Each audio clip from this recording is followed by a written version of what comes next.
Hi guys! Welcome to Hydroblasters Manila. So today, itong new model natin yung gagawa natin ng review. So this one, at first glance, it looks a lot like the Jingji SLR V4 na medyo masakit sa bulsa since high-end naman talagang brand yun.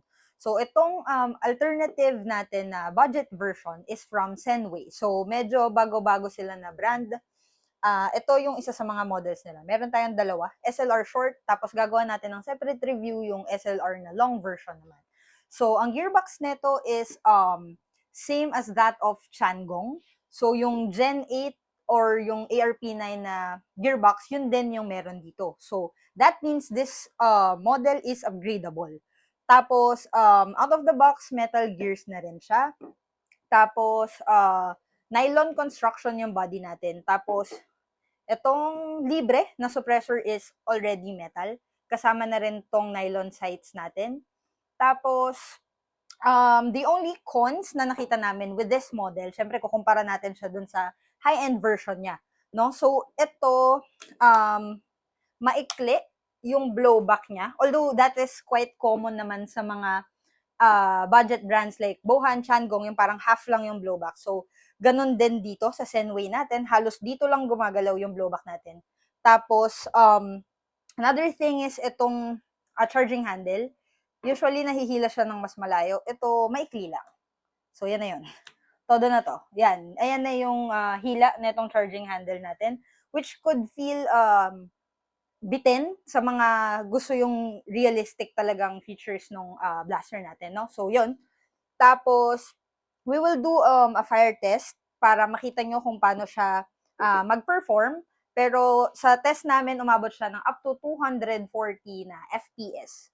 Tapos, what else? Standard naman to. Yung thread natin dito, standard 14mm reverse thread. Tapos, Picatinny rails natin, ganun din, 20mm. So, ngayon, sukatin natin siya para meron kayong basihan ng haba at saka ng bigat niya.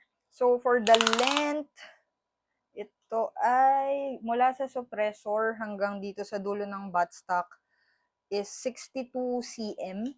Pero yun ay hindi pa siya naka-extend. So, itry natin extend yung hanggang dulo para ito yung possible na longest niya, no? Sukatin ulit natin. Ito ay 68. 68 cm. Tapos, yung bigat niya, meron tayong pasukat.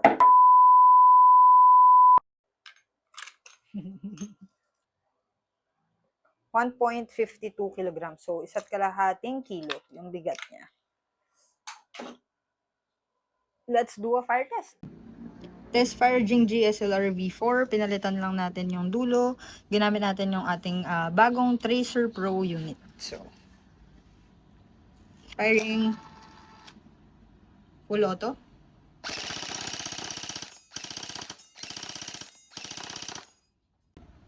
Semi-auto.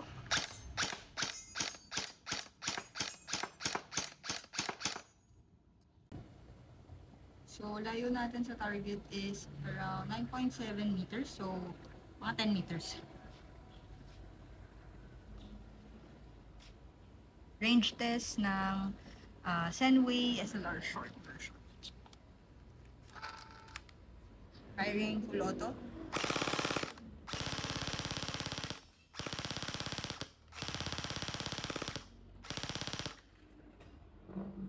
So guys, ngayong second test fire natin, kinabit ko tong hop up. Libre to dito sa Senway SLR natin. So both yung itong short version tsaka yung long version, kasama na tong hop up. So papakita ko lang sa inyo kung paano siya i-install.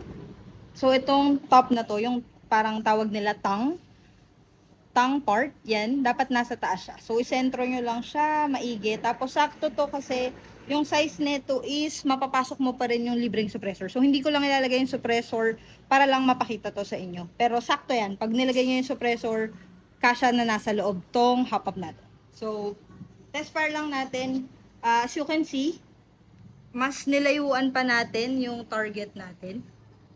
Mas malayo na siya siguro by another meter. Tingnan natin kung aabot with the hop-up on. Firing.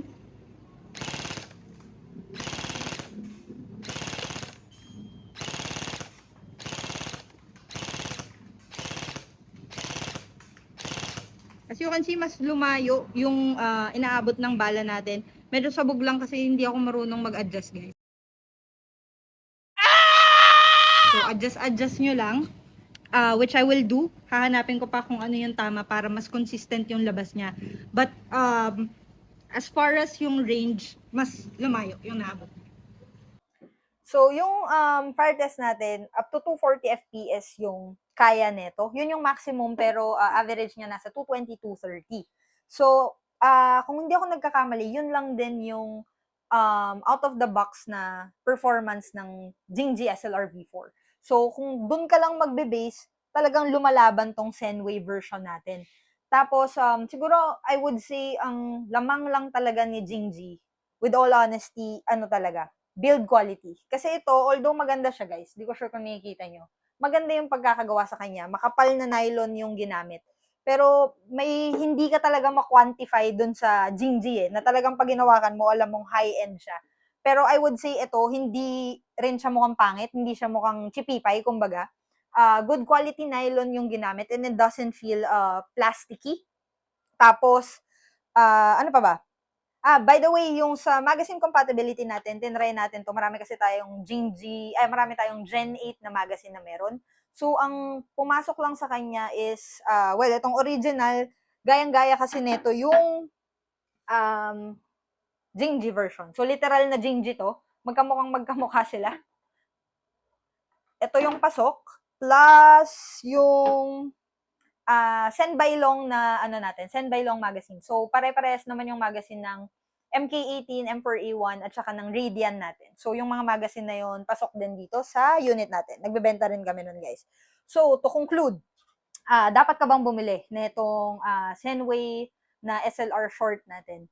I would say, kung talagang ito yung design na gusto mo and hindi mo pa afford si Jingji sa ngayon, okay na to. This is a very good alternative and medyo mahirap na rin yata humanap ng mga nagbebenta ng Jingji since meron ng bago ngayon na V6, konti na lang din ata yung nagbebenta. But this is a very good budget alternative for that. So, let us know what you think in the comment section, and if you want to buy this, message nyo lang kami sa Facebook, Hydroblasters, MNL, yun lang. Salamat sa panonood!